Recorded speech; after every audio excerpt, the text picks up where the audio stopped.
본격 날라리 방송 한준희 장지연의 원투펀치 352회 2부 시작하도록 하겠습니다. 바로 2부 주제는요. 꺼지지 않는 K리그에 저 보면 뭐 생각나세요? 뭐 생각나냐고요? 네. 개나리? 화사하다. 봄이 왔다. 네. 아우 제가 일부러 네. 오늘 주제 때문에 이 옷을 입었습니다. 봄이 온 것 같지 않나요? 봄 향기가 이렇게 나는 것 같지 않나요? 좀 맞춰주세요. 아재들이 그런 걸 잘 못 받아요. 겸연쩍어서 잘 얘 못 받아요. 대체 뭐 하는 거야? 이러고 계시는 것 같은데 어쨌든 오늘의 주제는 네. K리그에 봄이 왔답니다. 그래서 제가 키워드로 좀 알아보려고 정리를 봄하면은 해봤어요. 무슨 노래 생각나요? 봄이 왔어요. 저는 그런 아니죠. 노래? 저는 옛날에 선우혜경 씨가 부른 봄봄봄봄 봄이 왔어요. 이런 거 되는 거 아니에요, 이건? 저는 우리들 봄이 왔네 봄이 죄송합니다, 여러분.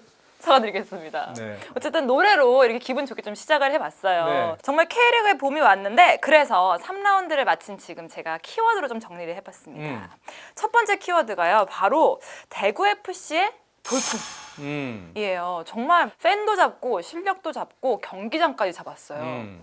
어떻게 좀 생각하시나요? 대구는 뭐 제가 여러 방송에서도 얘기를 했지만 비단 시도민 구단을 넘어서 K리그의 미래지향적인 어떤 모습을 잘 보여주고 있는 팀이다. 대구가 지금 하고 있는 여러 가지 것들은 여러 가지 측면에서 K리그 다른 구단들도 벤치마킹해야 될 것들이 상당히 많은 것 같아요. 물론 그렇다고 해서 뭐 모든 구단들이 정말 지자체 사정도 다 다르고 부지라든가 여러 가지 뭐 위치 문제도 다르기 때문에 다 그렇게 할 수는 없지만 어쨌든 좋은 경기장을 정말 적절한 장소에 성공적으로 잘 만들어서 이것을 또 마케팅도 엄청나게 잘했죠. 경기장 이름도 이제 요즘 뭐라 그러나요? D파크? 네. 대파크? 뭐 이제 DGB 파크. 네, DGB 원래는 대구은행 DGB 파크인데, 대구은행 파크. 예, 그걸 뭐 줄여서 요즘 D파크 뭐 이런 얘기도 생기는 것 같고 아주 거기에 이제 가장 또 중요한 게 경기력입니다. 그렇죠. 예, 경기력이 좋고 제가 지난주에 해외 리그 팀들을 약간 희생을 시키면서 K리그 팀 정말 오랜만에 알파신을 했잖아요. 알파신 분석을 했는데 한 라운드 더 지났는데 엄청 잘했다는 생각이 또 드는 거예요. 그리고 상주가 또 계속 맞아요. 3연승 했잖아요. 그러면서 제가 지난번 알파신에서 보여드렸던 이 두 팀의 공통점은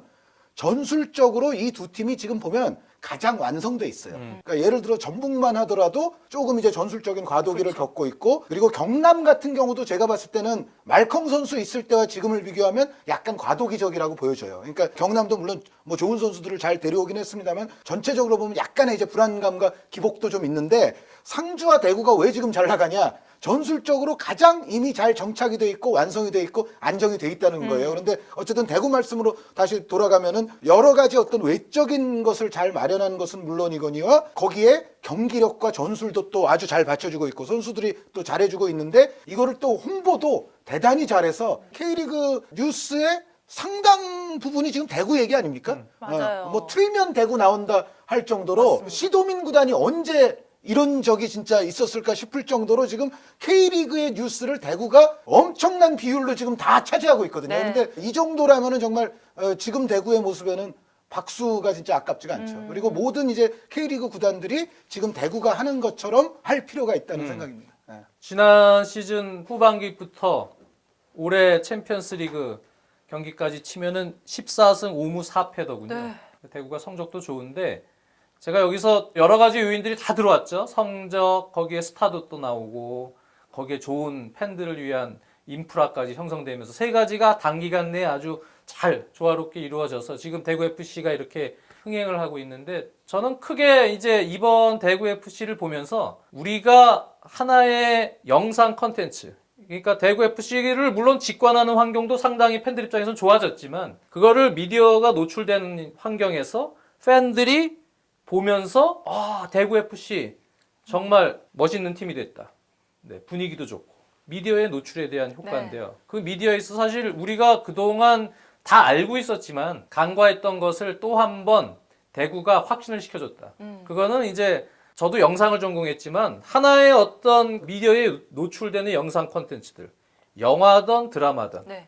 그런 것들은 기본적으로 좋은 오디오와 그림 거기에 이제 영화나 드라마는 시나리오가 짜여져서 각본대로 들어가지만 그리고 좋은 또 그림을 만들기 위해서 조명 같은 거 세팅하고 신경 많이 쓰고 좋은 오디오를 만들기 위해서 녹음 상당히 중요하죠. 그래서 그게 다 삼위일체가 돼야 우리가 상당히 좋은 컨텐츠로 느끼게 됩니다. 축구라는 컨텐츠도 마찬가지예요. 하나의 영상 컨텐츠인데 거기서 이제 드라마나 영화랑 좀 다른 부분은 스포츠 컨텐츠는 시나리오를 선수들이 써가 나가죠. 그래서 어떤 시나리오가 나올지 네. 모르죠. 근데 거기에 그 안에서 좋은 오디오와 좋은 그림이 있는데 시나리오도 상당히 재밌고 스타들도 있고 아주 재밌는 시나리오로 전개시켜 나가면 이제 3일치가 되는 거예요. 근데 우리는 그동안 왜 거기에 대해서 간구하고 있었냐. 사실 예전에 대구 월드컵 경기장을 예를 들면 외곽에 있죠. 경기장이 아주 커요. 근데 같은 한 12,000명이 들어와도 일단 저는 영상을 전공한 사람 입장에서 대구 월드컵 경기장 때 오디오는 상당히 퍼져요. 관중이 똑같이 들어와도. 그리고 그림이 종합경기장이니까 카메라의 앵글도 좀 좋지 않을 뿐더러 관중도 빈 좌석이 너무 많으니까 그림이 좋지가 않아요. 맞아요. 그러니까 좋은 오디오와 그림이 아닌 거예요. 이미.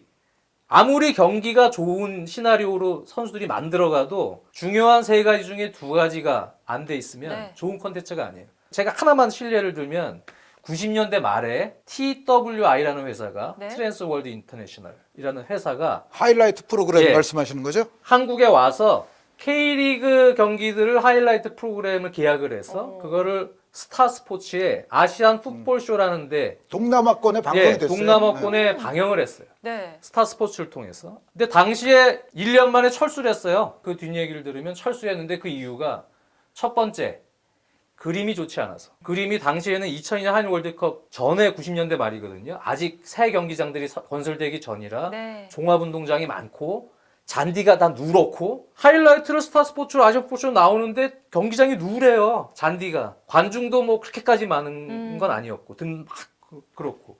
그리고 오디오가 좋지가 않으니까 경기장이 오디오가 퍼지고 전용구장처럼 이렇게 함축적으로 쫙 들려야 되거든요. 네. 그러니까 당시에 오디오 효과음을 따로 넣었어요. 골 넣으면 와! 이 효과음 따로 넣고. 예능 방송하듯이. 예. 경기 시작하면 하이라이트에 와, 관중도 많은 것처럼 효과음을 따로 놓고. 그러니까 외국 방송뿐만 아니라 정말 솔직하게 말씀드리자면 국내 방송에서 만들었던 하이라이트 프로그램도 예전에는 그냥 인천 경기다 그러면 백고동 소리 넣고 그런 그렇죠. 적이 많았어요. 막 그래서 네. 그게 그런 걸 실제로 따로 나오는 넣어서 소리가 아니에요. 마치 열광적인 것처럼 이렇게 따로 오디오를 작업을 한 거죠. 그러니까 우리 K리그 영상을 만드시는 분들이 정말 중요하게 생각하는 부분은 이거는 단장 대구 FC의 흥행만이 아니고요. 우리가 하나의 축구 컨텐츠를 만들 때 그만큼 전용구장이 중요한 거예요. 네. 관중수가 어느 정도 돼야 함축적으로 그 안에 꽉 채워가지고 오디오를 함축적으로 받아들일 수 있고 좋은 그림으로 앵글을 잡아서 네. 보여줄 수 있는지. 그러니까 어떻게 보면 대구 FC가 가장 모범적인 거죠. 우리나라 환경에선 딱 12,000에서 15,000. 물론 뭐 서울같이 좀 큰 구단들은 조금 더 인원을 채워서 전용구장을 만들 수 있겠지만 네. 그 정도의 함축적인 오디오를 담을 수 있는 전용구장의 공간과 질 높은 잔디 색깔. 서울 월드컵 경기장도 거기에서 박스 근처에만 이렇게 밑에 온수해가지고 이렇게 맞아요. 색깔 파랗게 했죠. 그런 거 이제 다 깔아줘야 돼요. 네. 그런 게 다 확보가 되면 그 영상에 노출되는 팬들이 가고 싶어져요. 그럼요. 경기장에. 그렇죠. 예. 저기 되게 좋겠다. 예, 그게 하나의 가고 영상 싶다. 콘텐츠의 매력이 되는 거예요. 그래서 대구 FC가 이번에 그런 모범 사례를 잘 보여줬어요. 우리 지자체에 있는 시도민 구단이나 기업 구단들이 왜 그게 중요한지를 이번 기회를 통해 잘 아셔야 돼요. 네. 이 대구 FC가 이렇게 잘 올라오게 된 이유가 DGB 파크의 역할이 굉장히 컸다라고 얘기해 주셨는데 네. 말씀하신 그림 그 안에는 경기력도 있거든요. 그렇죠. 경기력도 상당히 좋아졌습니다. 그렇죠. 특히나 그런 시나리오는 선수들이 만들면 되니까. 네, 에드가 세징야 그리고 김대원 김대원 선수, 이렇게 삼각편 네. 데도 있고 거기다가 저는 수비가 굉장히 좋아졌더라고요. 그 부분 좀 얘기해 주시면 좋을 것 같아요. 홍정훈 선수 중심으로 지금 수비도 상당히 좋죠. 사실 네. 뭐 정우재 선수도 빠져나가고 해서 약간의 뭐 의구심도 있었지만은 전체적으로 지금 대구는 지난번 알파신에 보여드렸던 대로 공격수들도 사실은 수비를 가담을 열심히 해주고 네. 그리고 수비진에서의 어떤 간격 유지라든가 이런 측면에 있어서도 상당히 좋은 모습이고 여기에 홍정훈 선수와 저 세징야 선수 또 헤어스타일도 비슷한데 앞쪽에 세징야가 있다면 뒤쪽에서는 홍정훈 선수가 지금까지 보면 그렇죠. 굉장히 잘해주고 있으면서 이미 스타덤에 올라 있는 또 조현우 선수가 맨 뒤쪽에는 존재하잖아요. 그래서 대구가 사실 지금 공격만 잘해서 지금 이 성적이 나오는 건 아니고 지난번에 보여드렸던 대로 기본적인 대구의 컨셉은 여전히 수비를 일단 견고히 하면서 또 몇몇 선수들의 조직적인 역습에 의존을 하고 있기 때문에 네. 전체적으로는 대구의 성적의 바탕에는 역시 수비력이 있다는 생각입니다. 그리고 장 의원님이 말씀하신 거에 약간만 이제 추가를 하자면 사실 해외 축구, 해외 유럽 리그들도 모든 경기들이 다 수준 높고 재밌지는 않아요. 솔직히 말씀드리면. 정말 수준 높은 팀들의 정말 명경기들도 있지만 네. 사실 하위권 팀들끼리 뭐 이제 하고 이런 경우는 그게 아무리 뭐 유럽 리그, 빅리그라 하더라도 다 뭐 잘하는 건 아니거든요. 그런데 그럼에도 불구하고 그게 좀 더 재밌게 보이는 이유가 사실은 관중과 맞아요. 경기장 그림 때문이에요. 그러니까 우리 PD분들도 그거를 굉장히 중요시 하는데 경기가 수준이 조금 낮아도 전체적인 그림이 좋으면 이 경기가 더 수준 높게 보이고 재밌게 보이는 거예요. 그런데 대구는 뭐 경기력 자체도 지금 수준이 높지만 일단 좋은 그림을 만들었다는 거. 그리고 아까 말씀드린 거에 또 연장선상에서 한 말씀 더 드리자면 여태까지 우리가 K리그 이야기할 때 항상 이런 얘기를 했잖아요. 빅클럽들이 선도해야 돼. 그래도 서울, 수원, 전북 이런 클럽들이 좀 그런데 요즘 대구의 모습을 보시면은 대구 뉴스가 제일 많잖아요. K리그 기사에 아까도 말씀드렸다시피 한 80%가 지금 대구인 것 같은데 시도민 구단도 이렇게 선도할 수 있다는 걸 그렇죠. 보여준 거예요. 그래서 일부 기업 구단들에게 여태까지 좀 이끌어주고 선도해야 되고 기사도 제일 좀 많이 나와야 되고 그런데 그거를 보기 좋게 어떻게 보면 대구가 깨버렸거든요. 그러니까 선도를 해야 되는 클럽이 있어야 되는데 선도하는 거는 특정 정말 유명한 기업 구단만의 전유물이 아니다. 라는 걸 이번에 대구가 너무도 지금 잘 보여주고 있는 거 맞아요. 아니냐. 우리 한번 박수 칠까요? 예, 예. 이제 박수를 보내고 정말 싶습니다. 칭찬해주고 싶습니다. 자, 이렇게 아시아 챔피언스리그 합쳐서 무패 행진, 거기다가 3경기 연속 매진, 굉장히 활약을 보이고 있는 대구라고 할 수 있겠습니다. 자,